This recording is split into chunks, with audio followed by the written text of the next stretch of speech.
Здравствуйте, уважаемые телезрители. В эфире информационная программа «Время» на телевидении Душанбе. В студии Улугбек Салимбекзаде.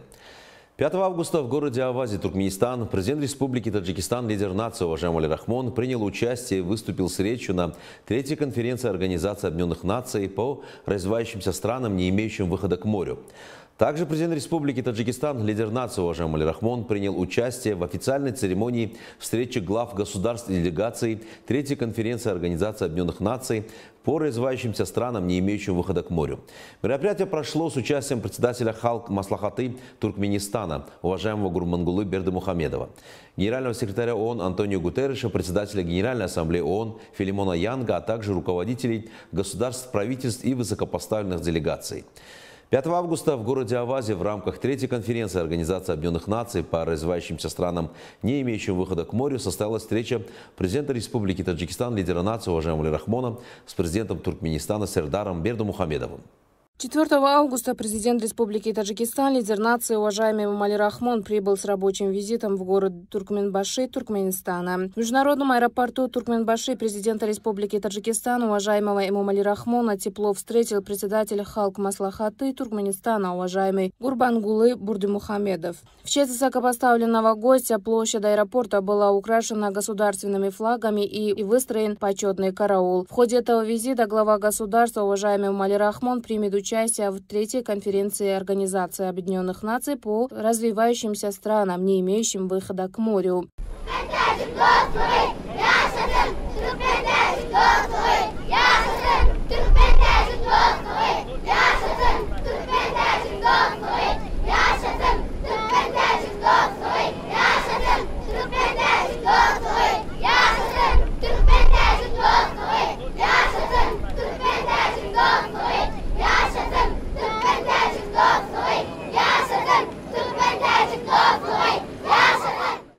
Четвертого августа президент Республики Таджикистан, лидер нации уважаемый Эмомали Рахмон в аэропорту города Туркменбаши встретился с председателем Халк Маслахаты Туркменистана, уважаемым Гурбангулы Бердымухамедовым. В начале беседы Гурбангулы Бердымухамедов приветствовал главу нашего государства, уважаемого Эмомали Рахмона, в городе Туркменбаши и пожелали ему приятного пребывания и плодотворного посещения. Уважаемый Эмомали Рахмон выразил удовлетворение подходящим моментом для встречи с руководством Туркменистана, пожелал успехам туркменским братьям в работе весьма важной международной конференции. В этом контексте состоялась плодотворная беседа относительно широкого круга вопросов, связанных с отношением дружбы и многогранного сотрудничества двух дружественных стран. Большое внимание было уделено путям расширения политических, торгово-экономических и культурных связей. Также состоялся обмен мнениями по ряду региональных и международных тем.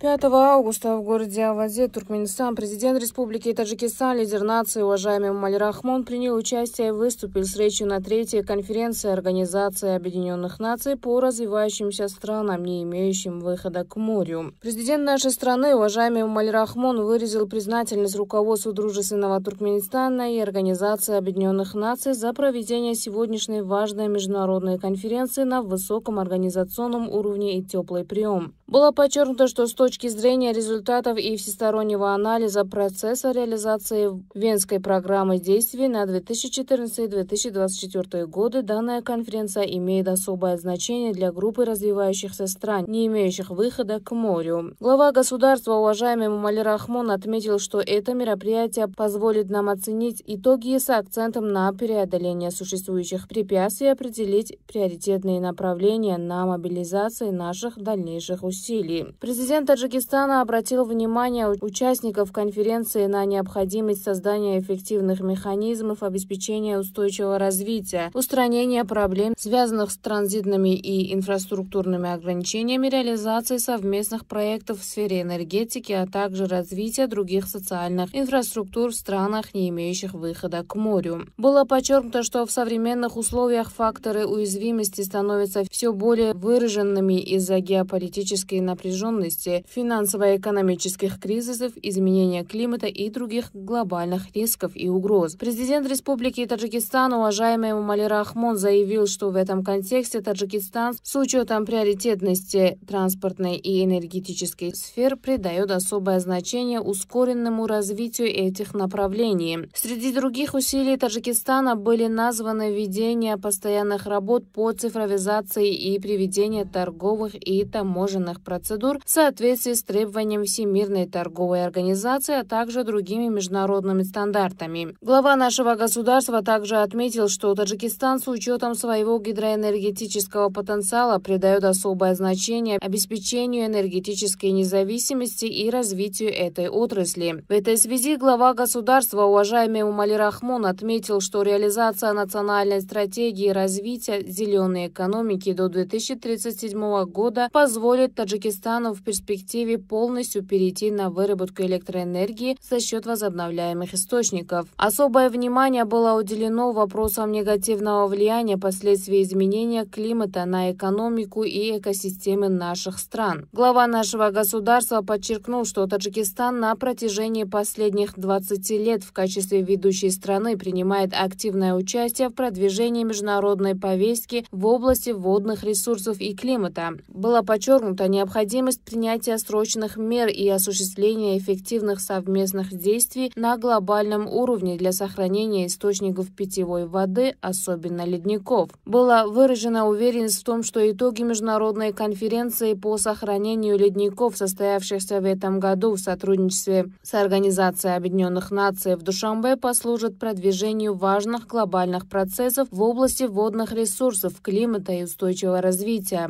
Президент Республики Таджикистан, уважаемый Эмомали Рахмон, отметил, что реализация резолюции Организации Объединенных Наций об объявлении 2025-2034 годов десятилетием действий по криосферным наукам, принятой по инициативе Таджикистана и Франции, будет способствовать усилиям международного сообщества в этом направлении. Также была поддержана инициатива международного сообщества увеличить финансирование мер по защите климата и ликвидации последствий стихийных бедствий. В завершение своего выступления президент нашей страны, уважаемый Эмомали Рахмон, отметил, что результаты совместных усилий сторон в этом направлении станут еще одним действенным фактором достижения целей устойчивого развития. Подобные созидательные подходы, несомненно, создают соответствующие возможности для решения проблем развивающихся стран, не имеющих выхода к морю, устранения препятствий на пути их дальнейшего экономического и социального развития. 5 августа в городе Авази в рамках третьей конференции Организации Объединенных Наций по развивающимся странам, не имеющим выхода к морю, состоялась встреча президента Республики Таджикистан, лидера нации, уважаемого Эмомали Рахмона, с президентом Туркменистана Сердаром Бердимухамедовым. В ходе встречи были обсуждены вопросы двустороннего сотрудничества, а также повестка дня третьей конференции Организации Объединенных Наций по развивающимся странам, не имеющим выхода к морю. Глава государства, уважаемый Эмомали Рахмон, подчеркнул: мы придаем большое значение дальнейшему укреплению отношений с Туркменистаном. Была отмечена важность активной поддержки политического межгосударственного диалога и расширения межпарламентских связей. Особое внимание было уделено вопросам расширения торгово-экономического и инвестиционного сотрудничества, в том числе в сферах сельского хозяйства, промышленности, нефтегазовой отрасли, транспорта и связи. С целью увеличения объемов взаимной торговли было предложено разработать и реализовать странами дорожную карту на 2026-2028 годы. Было также предложено активно использовать потенциал Межправительской комиссии для развития торгово-экономических связей. Было подчеркнуто, что налаживание регулярных авиарейсов между столицами остается актуальным вопросом. Стороны также обсудили вопросы расширения сотрудничества в области здравоохранения, образования, культуры, работы с молодежью и спорта. В контексте международных и региональных связей стороны выступили за дальнейшее укрепление взаимодействия в рамках Организации Объединенных Наций и ее учреждений, Содружества независимых государств, а также консультативной встречи глав государств Центральной Азии.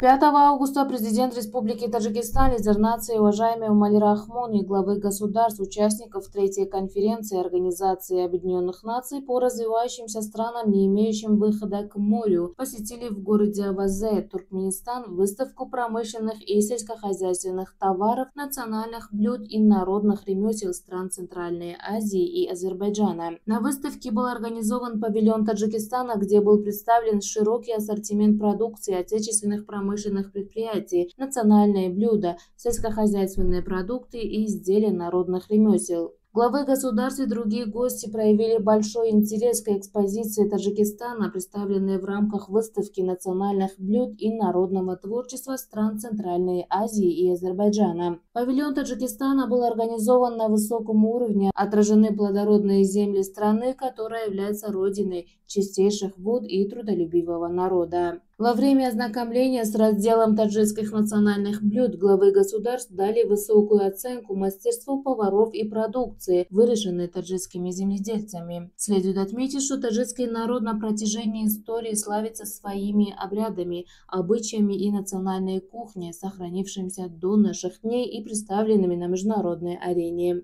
В промышленном павильоне были представлены швейные изделия, продукция легкой промышленности, ювелирные украшения, алюминиевая продукция, разноцветные прохладительные напитки, лакокрасочные изделия, декоративные камни и многое другое. Особо следует подчеркнуть, что правительство Республики Таджикистан определило ускоренную индустриализацию страны в качестве четвертой стратегической цели в целях развития промышленности и частного сектора. В результате за короткий срок отечественными предпринимателями были созданы сотни производственных предприятий с привлечением внутреннего и внешнего капитала. Сегодня производственные предприятия Таджикистана благодаря качеству своей продукции становятся конкурентоспособными на региональных и мировых рынках и приобретают все большую популярность. На выставке наряду с другими странами таджикские предприятия смогли продемонстрировать продукцию соответствующими рыночным требованиям и международным стандартам. Во время презентации таджикской экспозиции главы государств Центральной Азии и Азербайджана высоко оценили потенциал и возможности развития промышленности в Таджикистане.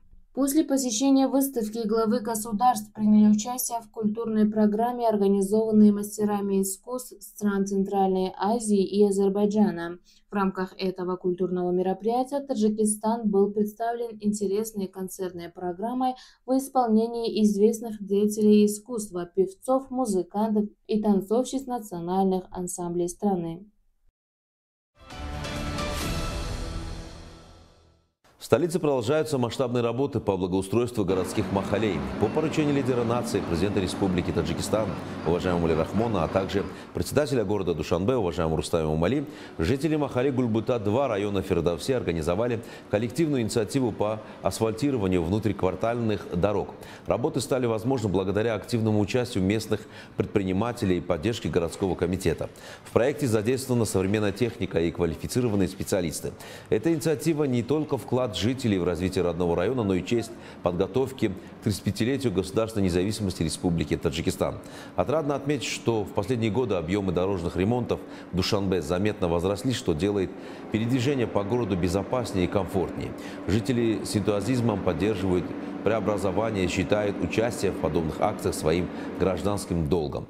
Вдохновленные положительным примером к ремонту улиц активно подключаются и другие районы столицы. За первые 6 месяцев текущего года в Республике Таджикистан обеспечена стабильность макроэкономических показателей. Объем валового внутреннего продукта составил 70,8 миллиарда сомони, а его реальный темп роста достиг 8,1%. Об этом сообщил министр экономического развития и торговли Республики Таджикистан Завхи Завхизодан в ходе пресс-конференции.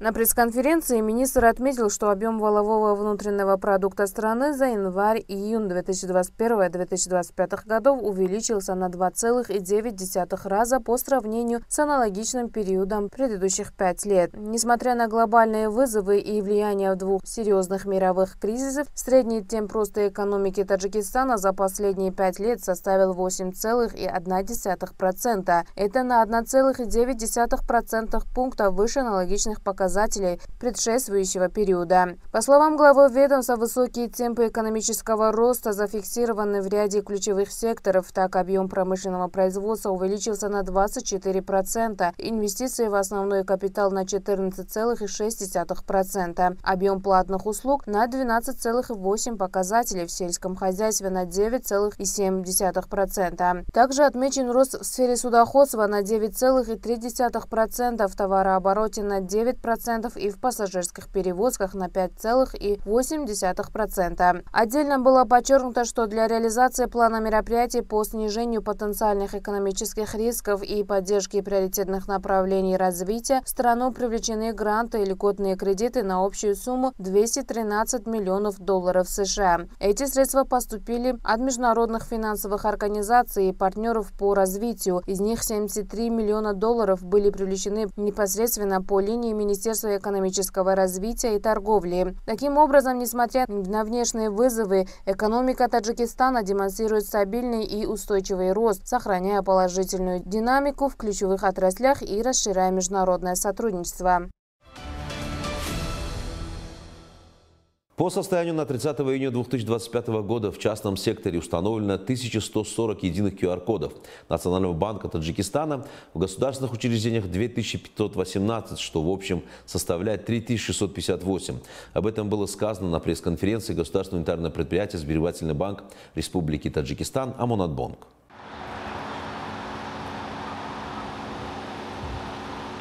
Государственное унитарное предприятие «Сберегательный банк Республики Таджикистан» Амонатбанк обслуживает почти 17 тысяч предприятий и организаций, более 879 тысяч пенсионеров, органов социальной защиты и правоохранительных органов, а также 0,2 миллиона вкладчиков через 75 филиалов и 547 центров банковского обслуживания, в которых работает более 3000 сотрудников. Амонатбанк, пересмотрев свою кредитную политику, предоставив льготы приоритетным отраслям, снизил процентные ставки по кредитам в национальной валюте на 2,4 процентных пункта. Было отмечено на пресс-конференции Амонатбанка. На текущем этапе ставки по кредитам клиентов Амонатбанка установлены в размере от 10 до 24% годовых в национальной валюте и от 7 до 12% годовых в иностранной валюте. Срок кредитования установлен на 5 лет. За первые 6 месяцев текущего года банк предоставил кредиты более 28 тысячам клиентам на сумму свыше 1 миллиарда сомони за счет внутренних и внешних ресурсов. По сравнению с аналогичным периодом прошлого года объем кредитования в банке увеличился на 8%.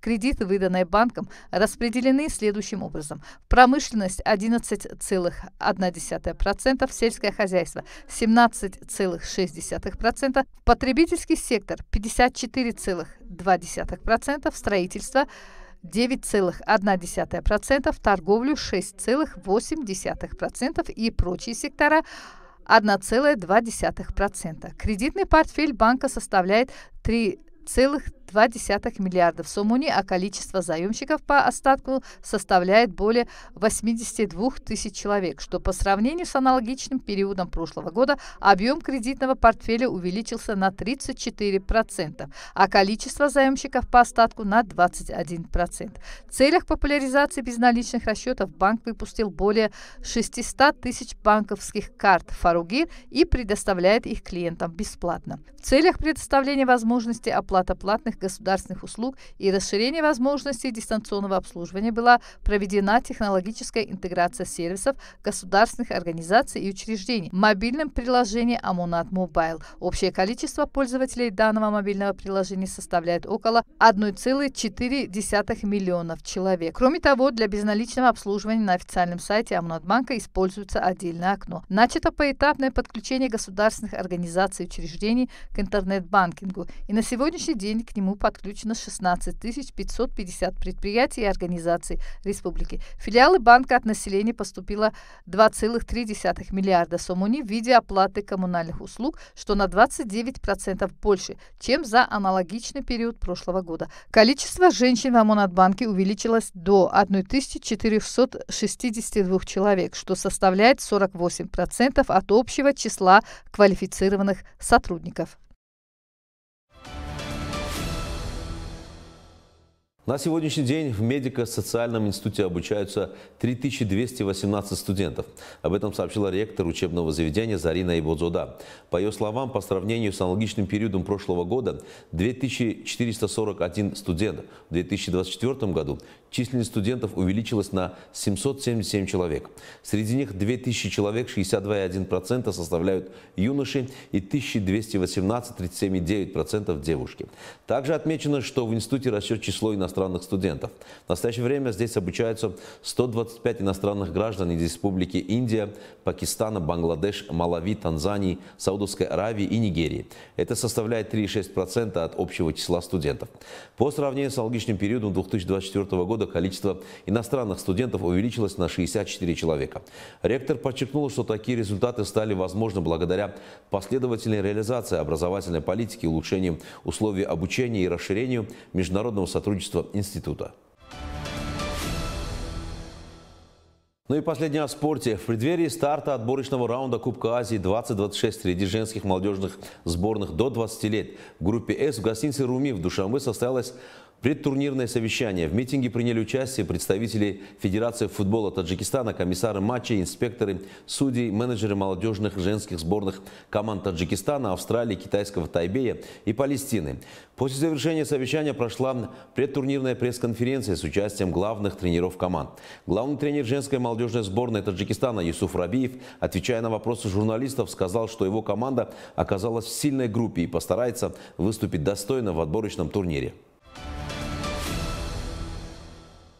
Уважаемые телезрители, это была вся информация, подготовленная к этому часу моими коллегами. Мы не прощаемся с вами, оставайтесь на нашем канале. Приятных вам новостей и до встречи!